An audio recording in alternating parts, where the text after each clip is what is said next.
ဟိုမှာကောင်းတယ်လူငယ် writer တွေအတွက်အရန်ဟိုမှာပေါ့နော်အခွင့်အလမ်းတွေအများကြီးရှိရလို့ကျွန်တော်တို့ဘက်ကနေပြီးတော့ယုံကြည်ရပါတယ်ပေါ့နော်ကျွန်တော်ဝင်ကြိုင်ဖို့ရှိတယ်နောက်ထပ်ညီငယ်လေးတွေပေါ့နော်ဒီမိုင်းလေးမှာ biker writer တွေလည်းအများကြီးရှိရပေါ့နော်တော်တော်များများလေးတွေ့နေရတယ်ဒီတိုင်းမှာအားသာချက်အားနည်းချက်ကိုကြီးစီးကြတယ်အဲ့တော့ကြောင့်မလို့ကိုအားနည်းချက်ကသူ့အားသာချက်ဖြစ်သွားတယ်လို့သူ့အားနည်းချက်ကကိုယ့်ရဲ့အားသာချက်လေးဖြစ်သွားနိုင်တာဖြစ်တဲ့ကြောင့်မလို့ညီကိုလည်းအကြောင်းမညွန့်မဲနေပေါ့နော်ဒီ TPL Reason ကပြုလုပ်တဲ့လူရေးဘက်မှာဝင်ရောက် registration လုပ်ဖို့ရတယ်ကျွန်တော်ဘက်ကနေပြီးတော့လည်းတိုက်တွန်းလို့ပါတယ်နံပါတ်1ကတော့မကြောက်ပါနဲ့ဘာလို့ဆိုတော့ဒါဝါသနာလေးနော်ကျွန်တော်တို့ရင်တော့ဒီလိုမျိုးသွားပြိုင်ဖို့လာဖို့ဆိုတာကျွန်တော်တို့က TV တွေမှာပဲမြင်ဘူးပါလေနော်ဒါအခုကကျွန်တော်တို့အပြင်မှာလက်တွေ့ဖြစ်လာတဲ့အတွက်မကြောက်ပါနဲ့လူငယ်တိုင်းရှင်ပြိုင်တက်ပါတယ်လူငယ်တိုင်းဖိုင်းကြည့်တက်ပါတယ်ဒါအိမ်မက်နဲ့အနည်းဆက်ဆုံးပေါ့ဗျာပြောရမယ်ဆိုရင်အကောင်းဆုံးပါပဲကျွန်တော်တို့ကြားဘူးတာတော့ကုန်ကြစိတ်ပေါ့နော်ပုံမှန်အဖြစ်3-500လောက်ရှိရဆိုတော့ကျွန်တော်တာမန်လူတွေအတွက်တော့အဆင်မပြေဘူးလေနော်အဲ့ဒီအတွက်ဒီလိုမျိုးအခွင့်အရေးတွေရလာကျွန်တော်တို့ဝမ်းသာတယ်နောက်ပြီးတော့နိုင်ငံတကာအထိပ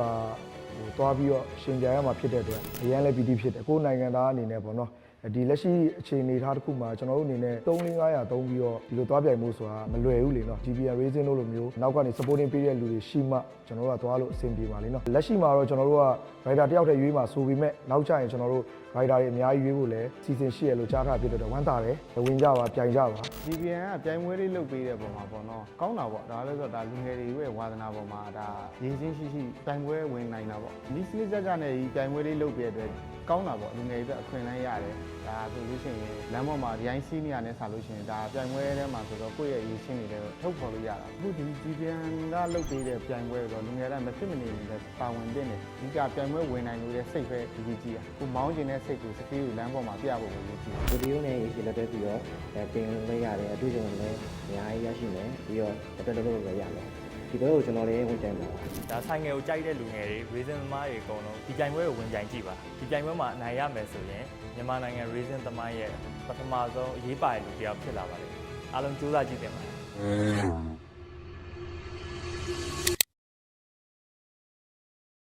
ကျွန်တော်နာမည်ကလိုင်ဖြိုးပါကျွန်တော် PRS team ရဲ့ supervisor ပါကောင်းပါတယ်ဘာကောင်းလဲဆိုတော့ကျွန်တော်တို့အရင်တော့နီးစနစ်မတိပဲနဲ့နီးစနစ်မကြပဲနဲ့စီးခဲ့ရတဲ့စာရင်ကျွန်တော်နီးစနစ်ကြစီးတတ်သွားမယ်ကျွန်တော်တို့မှာဒီ GPN Racing လောက်တဲ့ကျွန်တော်တို့ဆိုင်ငယ်စီးရဲ့စနစ်တကျစီးနေတဲ့တင်တန်းတွေအဲ့ဒီကနေတစ်ဆင့်အခုဆိုကျွန်တော်တို့နိုင်ငံတကာပွဲတွေအထိပေါ့နော်ကျွန်တော်တက်လန်းနိုင်တဲ့အထိအခွင့်အရေးတွေအများကြီးရလာတဲ့အတွက်ကောင်းပါတယ်ဒါကျွန်တော်တို့ကစီးရဲ့လူအနေနဲ့ရောဝမ်းတာပါတယ်ကြိုးဆိုပါတယ်ဟုတ်နံပါတ်1ကတော့မကြောက်ပါနဲ့ဘာလို့ဆိုတော့ဒါဝါသနာလေးနော်ကျွန်တော်တို့ရင်တော့ဒီလိုမျိုးသွားပြိုင်ဖို့လာဖို့ဆိုတာကျွန်တော်တို့က TV တွေမှာပဲမြင်ဘူးပါလေနော်ဒါအခုကကျွန်တော်တို့အပြင်မှာလက်တွေ့ဖြစ်လာတဲ့အတွက်မကြောက်ပါနဲ့ဒါလူငယ်တိုင်းရှင်ပြိုင်တက်ပါတယ်လူငယ်တိုင်း try ကြည့်တက်ပါတယ်ဒါအိမ်မက်နဲ့အနည်းဆက်ဆုံးပေါ့ဗျာပြောရမယ်ဆိုရင်အကောင်းဆုံးပါပဲကျွန်တော်တို့ BRS ကကလေးတွေထဲမှာရောကျွန်တော်တို့အပြင် rider group တွေထဲမှာရောတော်တော်လေးလက်ရည်ကောင်းတယ်တော်တော်လေးမောင်းနိုင်တဲ့လူတွေပါပါတယ်ဒါပေမဲ့ကျွန်တော်တို့အရင်တော့လမ်းပေါ်မှာဒီတိုင်းစီးရတဲ့စာရင်ကျွန်တော်တို့စနစ်တကျနဲ့နိုင်ငံတကာအထိသွားနိုင်တဲ့အထိ supporting နဲ့စီးတာပိုကောင်းပါတယ်ကျွန်တော်တို့အားပေးတယ်နောက်ပြီးတော့အသက်အရွယ်တစ်ခုပေါ့အသက်အရွယ်တစ်ခုရောက်တဲ့ခါကျရင်ကျွန်တော်တို့ racing မစီးနိုင်မှာကျွန်တော်တို့ဆိုးရတယ်လင်းတော့ကျွန်တော်တို့အသက်တစ်ခုရောက်ရင်ကျွန်တော်တို့ racing တွေမစီးနိုင်တော့အဲ့လိုမျိုးကြရင်ကျွန်တော်နောင်တမရစေချင်ဘူးငယ်တုန်းရွယ်တုန်းတံမြန်တုန်းဖြက်လက်တုန်းစီးစေချင်တယ်ဒါကတော့ဆိုင်ငယ်သမားတိုင်း racing သမားတိုင်း try ကြည့်တဲ့အခွင့်အရေးတစ်ခုလို့မြင်တယ်ဗျအရင်ကောင်းတယ်ဗျဘာလို့ဆိုတော့ဒီခေတ်ဒီကာလမှာကျွန်တော်တို့စီးပွားရေးရရောလုံးပန်းနေရတယ်ဆိုတော့ဝါသနာတစ်ဖက်ဝမ်းစာတစ်ဖက်နဲ့ဆိုတော့တော်တော်များများဒီဘက်ကိုမလှည့်နိုင်ကြဘူးပေါ့အဲ့လိုမျိုးလူတွေအတွက်ဒါ supporting တော်တော်ဖြစ်ပါတယ်ဒါတော်တော်လေးကောင်းတယ်လို့လည်းကျွန်တော်ယူဆတယ်ဘာလို့ဆိုတော့ကိုယ့်အနေကိုဆိုရင်မလွယ်ဘူးလေနော်အဆက်အသွယ်ပဲဖြစ်ဖြစ်နောက်ဆုံးသွားတာလာတာအစဘယ်မှာဘယ်လိုသွားရမယ်အစကျွန်တော်တို့အတွက်ကမလွယ်ကူးလေနော်အဲ့လိုမျိုးလူတွေအတွက်ဒါ supporting အပြေးဝပေးတယ်ငွေကြီးရောအချိန်ရောအဆက်အသွယ်ရောအကုန်လုံးပေးရတဲ့အတွက်ဒါကောင်းပါတယ်တော်တော်လေးကိုကောင်းတယ်ဒါပထမဦးဆုံးဒါကျွန်တော်နိုင်ငံပထမဦးဆုံးခြေလမ်းပေါ့လေနော်နိုင်ငံတကာအထိဆိုင်ငယ်သမားတွေသွားလို့ရမယ်ခြေလမ်းဆိုတော့ဒါအကောင်းဆုံးပဲကျွန်တော်တို့လိုမြင်တယ်ဗျဟုတ်ကဲ့ဟုတ်ပထမတော့လူငယ်တွေပေါ့နော်ဝါသနာပါတဲ့လူငယ်တွေအကုန်လုံး try ကြည့်တင်ပါတယ်ကျွန်တော် recommend ပေးတယ်စီးတင်တယ်နောက်ပြီးတော့ဝင်ပြိုင်နေတဲ့ညီလေးတွေဒီ fountain မဲ့ညီလေးတွေလည်းမကြောက်ပါနဲ့ဒါလုပ်တင်ပါတယ်ဒါငယ်တုန်းရွယ်တုန်းကျွန်တော်ပြောသလိုပဲငယ်တုန်းရွယ်တုန်းဒါတန်တုံးမြန်တုန်းမှာဒါအခွင့်အရေးကိုလက်မခံနဲ့သိရမလားကျွန်တော်တို့အရင်တော့အဲ့လိုမျိုးဘယ်လိုသွားရမလဲဘယ်လိုလာရမလဲဆိုတာတဲ့ဆိုင်ဒါအခွင့်အရေးတစ်ခုအနေနဲ့ လမ်းကြောင်းတစ်ခုအနေနဲ့ပြောရမယ်ဆိုတာအပေါ်လမ်းနိုင်မဲ့လေကားတစ်ခုအနေနဲ့ပေါ့နော်အသုံးချတတ်ရင်ချတတ်တယ်လို့နိုင်ငံတကာအထိပါအောင်မြင်မှုတွေရနိုင်ပါတယ်အဲကြောင့်မကြောက်ပါနဲ့ဝင်ပြိုင်ကြပါဒီလိုမျိုးတွေရှိလာတာကောင်းပါတယ်ဟုတ်ကဲ့ဒါလေးပါပဲကျွန်တော်တို့ကြားဘူးတာတော့ကုန်ကြစိတ်ပေါ့နော်ပုံမှန်အဖြစ်3-500လောက်ရှိရဆိုတော့ကျွန်တော်တို့တာမန်လူတွေအတွက်တော့အဆင်မပြေဘူးလေနော်အဲ့ဒီအတွက်ဒီလိုမျိုးအခွင့်အရေးတွေရလာကျွန်တော်တို့ဝမ်းသာတယ်နောက်ပြီးတော့နိုင်ငံတကာအထိပါသွားပြီးတော့ရှင်ပြိုင်ရမှာဖြစ်တဲ့အတွက်အရင်လည်း PT ဖြစ်တယ်ကိုယ်နိုင်ငံသားအနေနဲ့ပေါ့နော်ဒီလက်ရှိအခြေအနေထားတစ်ခုမှာကျွန်တော်တို့အနေနဲ့ဒီ3-500သုံးပြီးတော့ဒီလိုသွားပြိုင်မှုဆိုတာမလွယ်ဘူးလေနော်ဒီလို GPN Racing လို့လိုမျိုးနောက်ကနေ supporting ပေးတဲ့လူတွေရှိမှကျွန်တော်တို့ကသွားလို့အဆင်ပြေပါလိမ့်နော်လက်ရှိမှာတော့ကျွန်တော်တို့က rider တယောက်တည်းရွေးမှာဆိုပေမဲ့နောက်ကျရင်ကျွန်တော်တို့ rider တွေအများကြီးရွေးဖို့လည်းအစီအစဉ်ရှိရလို့ကြားထားဖြစ်တော့ဝမ်းသာတယ်ဝင်ကြပါပြိုင်ကြပါဟုတ်ကျေးဇူးတင်ပါတယ်ကျွန်တော်နာမည်ကတော့ထက်စော်ဝင်းပါဒီ Permit Rider Society ရဲ့ Supervisor တင်ရတယ်ပါဗျာ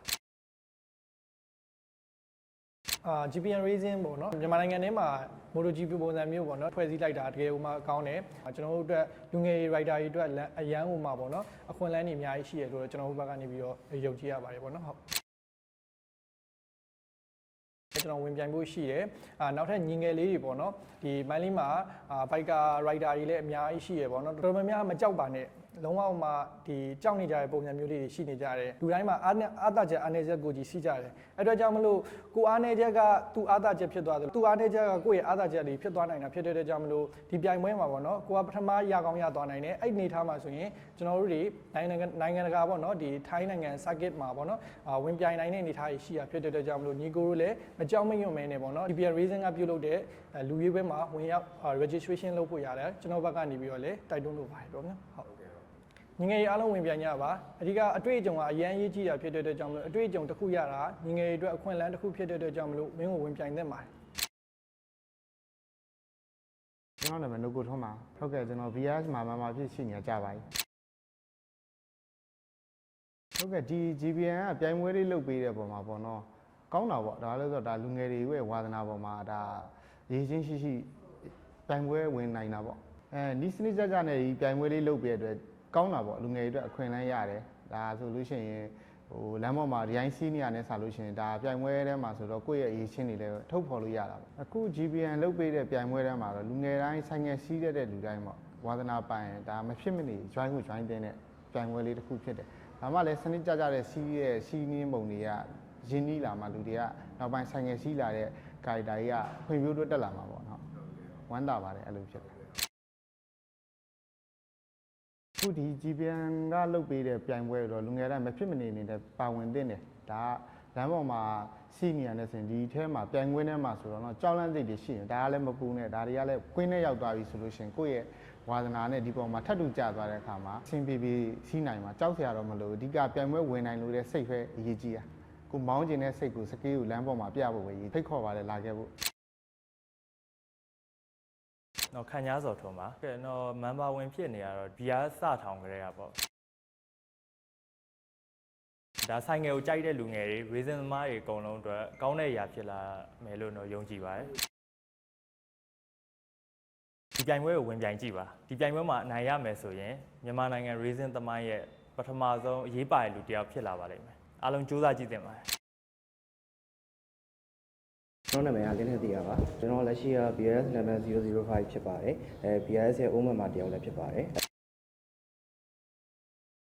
်အရင်လည်းကုန်ယူပါတယ်အရင်လည်းစိတ်လှုပ်ရှားနေပါတယ်ဘာလို့လဲဆိုတော့ကျွန်တော်တို့မြန်မာနိုင်ငံရဲ့ rider community တစ်ခုမှာကျွန်တော်တို့ဒီ platform တစ်ခုအနေနဲ့ပေါ်လာတာအရင်ကုန်ယူရပါတယ်ဒါတော့မကြောက်ပါနဲ့ပေါ့ဒါပါပဲနံပါတ်1မရဘူးဆိုရင်တော့ဒီပွဲကနေမင်းပါတွေတိုးတက်လာဖို့လိုရတယ်ပြီးအတွေ့အကြုံတွေဒီပွဲကနေအများကြီးရဖို့ရှိရပေါ့အဲ့တော့ဒီပွဲကိုလာ try ရမယ်ဒီပွဲကနေရတဲ့ experience တွေကိုမင်းဘာတွေ improve ဖြစ်ဖို့လိုရသေးတော့နေ့အများဆုံးမင်းကိုမင်းမသိယူရမှာပေါ့အဲ့တော့ဒီပွဲကိုလာပြန်ဖို့ဖိတ်ခေါ်ပါတယ်ပါအရင်တော့ကျွန်တော်တို့မဖြစ်နိုင်တဲ့ dream တစ်ခုပေါ့အခုကျတော့ GPN အနေနဲ့ဒီလို platform တစ်ခုအနေနဲ့ဖွဲ့စည်းလိုက်ပဲကျွန်တော်တို့မှာမဖြစ်နိုင်တဲ့နေရာဆိုတော့မရှိတော့ဘူးပေါ့ဗျာလူတိုင်းတော့စူးစမ်းကြည့်နေတယ်ကို့မှာ 1% 4တောင်မရှိနေရဆိုရင်မင်းစူးစမ်းကြည့်ပါမင်းအောင်မြင်ကောင်းအောင်မြင်သွားလိမ့်ပါပဲတော့မရဘူးပေါ့ဗျာကျွန်တော်တို့အခုငယ်ကလေးကမင်း MotoGP rider တယောက်ဖြစ်ဖို့အတွက်ဘယ်သူမှမဆိုအိမ်မက်ဆိုင်ငယ်ဘင်းကြီးဝန္ဒနာရှင်နဲ့အိမ်မက်ရှိကြရပဲလေဒီပွဲမှာလာပြီးတော့ပြိုင်ကြည့်လိုက်ပါပြိုင်ကြည့်ရင်လည်းမင်း ဘယ်လိုစကေးရှိမလို့မင်းကံကောင်းတယ်မင်းတကယ် talent ရှိတယ်ဆိုရင်ကိုတီယိုနဲ့ရေရှည်လက်တွဲပြီးတော့တင်လို့ရတယ်အတွေ့အကြုံလည်းအများကြီးရရှိမယ်ပြီးတော့လက်တွဲလုပ်လို့လည်းရမယ်ဒီပွဲကိုကျွန်တော်လည်းဝင်ပြန်ပြီး